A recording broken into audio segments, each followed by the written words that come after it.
Hello and welcome back to Neverland. I am Matt, aka Zor. I am the host of our system, and today we hope to be starting the first of what we intend to be a series of videos. We're going to give it the sarcastic little name, Did You Know? And I'm hoping to put that right over here somewhere. We'll see. Hope I can add that in the video afterwards. If not, it'll be in the subject bar, and did, of course, as in D.I.D. Today's topic will be about switching.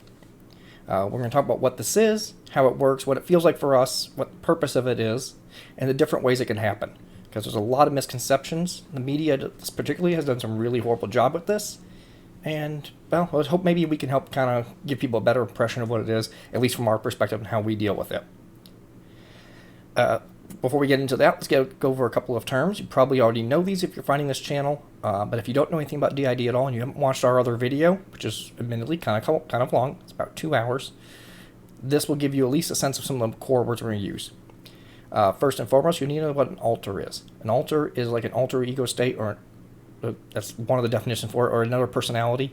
In the old terminology for D.I.D., used to be called multiple personality disorder, and that is simply another person or identity state within the system. System being the clinical term for a person with the entire group of alters in the system, amongst everybody. So, for example, my body, me, the host, is part of a system of several alters of us all living in one mind. That a system is where all of us exist. Out or fronting, or being out front, are all terms kind of used to represent who is actually out. Like right now, I'm the one out. I'm the one presenting to the world. I'm the one doing this video. Fronting is another term used for the same thing. Sometimes people say, hey, so-and-so is coming to the front or coming out. That's what they mean. And particularly in the context of D.I.D. anyway. So the first thing you really need to know about this is switching. What is it? First and foremost, it's simply, and this is a really simple concept too, which has a lot of nuance to it. It's simply to change from one alter to another. And I know it sounds really simple, but it really is that easy. And it's really that complicated at the same time. Simply what it is the process of one alter coming forward and either becoming co-conscious enough to have influence or coming fully to the front and taking over executive control of sorts of the body. This person will be the one that will be talking to other people, responding to things. If they were to be asked a question, this will be the person answering. In this case, like me right now, being out, I'm the one in front, I'm the one filming this video. If another were to come forward, Pixie or somebody, they would suddenly take over and do what they need to do. And sometimes it's confusing, sometimes it's not. So how does this work? That is a question that has baffled scientists and psychologists for a long time. But essentially is simply how the system copes with things going on. And it's not always triggered. We'll get into that in a minute, whether intentional or unintentional switching. But it's simply a way the brain coordinates who is performing what activity for the body. As a system, we all have to kind of cooperate on how we do things, and sometimes we do that better than others. That's kind of part of learning to manage yourself as a system, and as part of a system is all about. That is one of the biggest struggles of D.I.D. actually, at least from my experience so far the last couple of years. And essentially a switch, it used to be the myth that was only caused by stress or trauma triggers. We know that's not true. We've experienced spontaneous and positive switches. And so let me go into what the spontaneous sides is. That's the unintentional switch. These can be good or bad. One example is we were at a restaurant one day, some friends, and a song came on. Panic at the Disco, I think it was. I'm not a big fan. I like some of those songs, but I'm not a big fan of those. Pixie in our system is a huge fan. And that song came on, it got her attention, and we're sitting there talking, wherever, and all of a sudden she's over here like singing along with the song and realizing that she's suddenly outside. She's in the pizza place where we were eating. Thankfully, she managed to kind of pull back and, not cause a scene, because some of the friends with us didn't quite understand what was going on yet, and I don't know if they still do, so that would have been quite awkward. That's one of the unintentional kind of things. That's what you call a positive trigger. It's something that they enjoy or something that causes them to come forward without causing harm or causing a fear-based reaction. It's something pleasant. And we've been able to use this sometimes. Another alternate system, Angel, he loves heavier metal stuff like Disturbed, Shinedown, that kind of thing. Five Finger Death Punch, I think, is one of his favorites. And the first time he talked to the doctor in the office, the way we made that happen is because we knew he wanted to. He had already written saying he was willing to. But he wasn't out that morning. So sitting out in the lobby waiting for about 15, 20 minutes, I put on the earbuds, put on a lot of Disturbed on a playlist from his Spotify list, and hope for the best. And fortunately, it was enough to kind of draw him closer to the front and maybe he could actually come out and talk to the doctor. That was a very important milestone for us because we hadn't had a lot of experience intentionally doing that. And that brings me to the other topic of intentional. We'll come back to the intentional switching in a minute because sometimes it's good, sometimes it's not.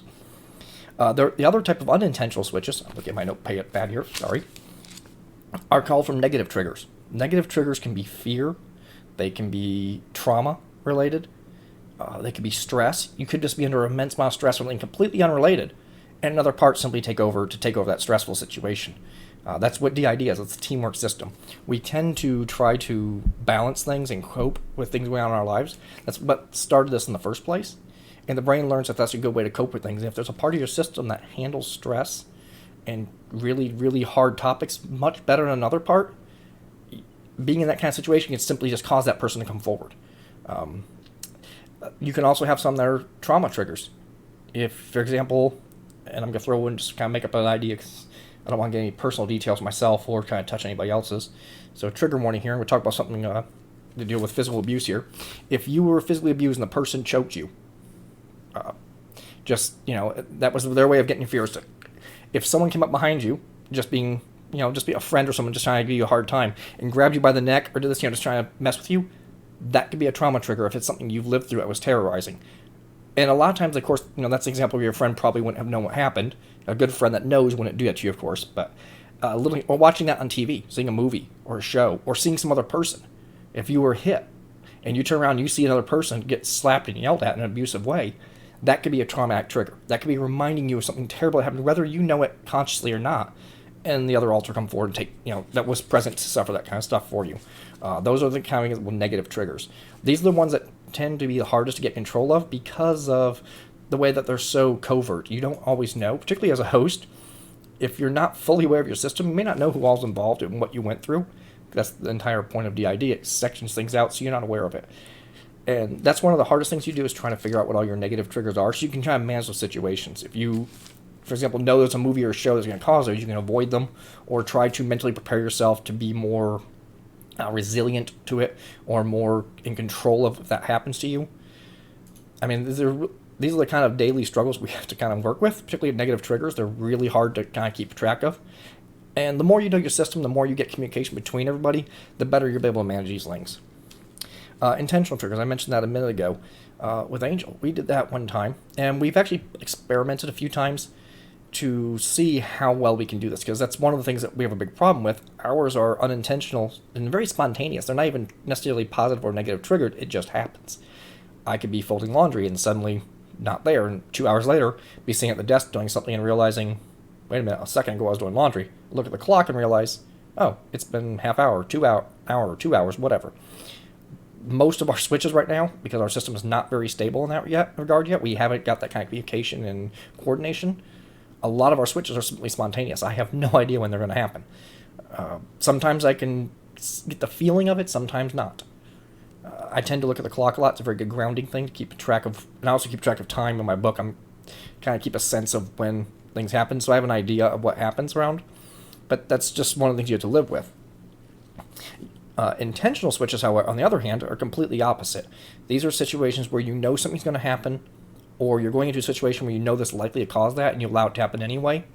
Or, in a case like we did, we actually put on specific music, and I think it was a movie one time we did, or a TV show that Pixie and Kitten both like in our system, to try to entice them to come forward, trying to just see if we can do it. It was an experiment that we had done to intentionally cause this, just to see if we could, because getting that kind of control is a good thing. Being able to make those situations, maybe make these things where I can say, hey, I need you for this situation. I need you for this situation. Or, hey, you had this conversation. Maybe you should take care of this incident. And there's a lot of benefits to this. There's also a lot of negative to this. Intentional switching can be abused by you or by other people. And if someone doing it to you, it's a form of gaslighting, and it's a really dangerous thing. Similarly, if you do it to yourself, it's still dangerous. And the reason being is that that person may have come forward for a reason, or may have not been out for a reason. And when you simply force somebody else to come to the front, that's a really abusive thing. It's essentially saying, you're not good enough, I want this person. Or manipulating that into happening. That's a really dangerous thing to do to somebody. It can cause a lot of instability. It can cause a lot of negative emotions and a serious mental stress. We had a friend do that to us once. trying to cause a confrontation. It was a terrible, terrible feeling. Fortunately, I was able to catch on and managed to keep Pixie, who was the target, from coming out. I managed to. It was a struggle, and it made the entire night extremely exhausting, both physically and emotionally. And no, we don't have much contact with that person now. That was a horrible thing to do, and it was a very abusive thing, to be blunt about it. But let's get back on top about switches here. I don't want to get into too much personal details. Duration, that was my next note here. How long does a switch last? The act of a switch can be almost instant. It can be as much as blinking an eye a few times. It can be, from the Pern novels, for the dragons teleporting, it can be as much as it takes for a person to cough a time or two. Or it can take hours. Sometimes you just get this fuzzy feeling where your head's kind of in a daze and you're just not with it. And you feel just that presence of someone else there, but you don't really feel like you're you either, but you're not them. And it can be a blurry, blended kind of thing for a long time. Or it can be just a minute or two. Most of our switches tend to be relatively quick. I'd say maybe 30 seconds at most. And most of the time they're fast enough that I don't even notice them happening. I'll simply notice the aftermath when I'm somewhere else. And from what others have written, it's very similar for them most of the time.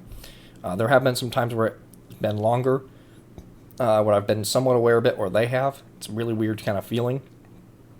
But typically it's not for us. How long can they last? Well, that's completely up to the person and the situation. Switches can be really short. They can be really long. You can have several in a row. Rapid switching, it's called, where you go back and forth or rotate between a few of them like a carousel. Those, by the way, are the most exhausting of times. It is mentally hard. It's hard for the brain to do that. Even though it's a subconscious coping mechanism when we've done it so often, it's still not the easiest thing for the brain to do because it changes how the brain functions in a lot of ways. There's MRI studies that show different parts of the brain lighting up when different alters are present, based on how they think, what memories they hold, where in the brain in some sense that they reside, because everybody has a different, not really a region, but the different ways alters are created. They can have different memories or different things that they associate with them. So different parts of the brain are activated, or in the ways are activated in different ways. When you're constantly changing that pattern, that's a very exhausting thing physically on the mind, as well as mentally and emotionally. You can have switches, you can have a person out for as short as 5 minutes, even less sometimes. There was some of the rapid situations, and it wasn't even a bad thing. Some of my friends used to play on a Facebook game, where 2 or 3 of them would be out, not really at the same time, because physically we can't, but they'd be playing around the same period, for the same few hour period. They'd be back and forth constantly without even realizing it. And just noticing that time seems to be passing quicker and stuff. And we're aware of it now when it happens because we're aware of what's going on. But that back and forth thing, some of those switches were really short duration and they were really quick switching. So other times it takes up to 30 seconds, which is probably about average. Someone will say something to me like, hey, and it's something I'm like, oh, what? It's that kind of going out of focus for a minute. Sometimes they can be longer. We've lots of them. I note in our journal anywhere between 15 to 30 minutes is a short one. And somewhere around 2 hours. And in some cases over 3.5 hours at a time. It just simply depends what's going on. And with us, we don't have great control over that. It just sort of happens. So it's even more varied in that sense. But a switch can happen like that at any amount of time. And I have a note on here being stuck. Sometimes you do have people who will get stuck out simply because they either can't, for whatever reason, access where they need to be inside to get back, or there's no one there to take over. Sometimes the system's just not in a place where somebody else can take over, be it mentally in a mental state or actually in a physical state outside. Sometimes there's just nothing you can do. There's bad situations, or there's just something going on internally. Maybe you're stressed about something or something going on in your life, and for whatever reason, one alters out, and the rest can't take over. Well, what do? You can't leave and leave nobody in charge, because the body has to have somebody doing something. Sorry, my throat's getting a little dry. The last thing I want to talk about is dormancy. And this is one that we don't have a whole lot of issue with, or we have a few that don't come out very often. And that's just simply when alter just simply goes away for a while. We have a couple in our system that do communicate in the journal periodically, maybe once or twice a month at most, sometimes longer. And they just simply don't come out. Again, that's something that depends on your system. You may find, like we do, we have a core, so you have 5 or 6 of us that are out regularly. Any given day, you can count at least 2 or 3 of us. Myself, of course, being the host, being out the most, and being the most commonly interacted with. But there's also Pixie's one of the most common. Angel's been one of them lately. Kitten and Caleb are both very common. And I don't know they'll ever get on the channel here. I don't know if we're going to do that. They're okay with us doing the videos, but I don't know if they're okay with being on them themselves yet. That's something we haven't talked about too much. And we will in the future if people want that and are interested in meeting them more. But there are some who can simply go dormant and not switch out at all. I mean, there's a couple of parts we know that we're communicating with other people at one point that we've never heard from in the last 2.5 years. They're there. We know they exist. We just don't have any communication with them. I use the word dormant. They're just there. They're present but not active.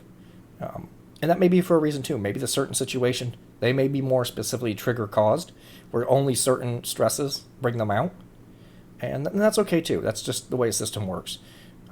If they decide to be more present and they have an option in that, great. We'll embrace them. That's what we need to do. And if we can't, well, we'll live with that too. That's what happens.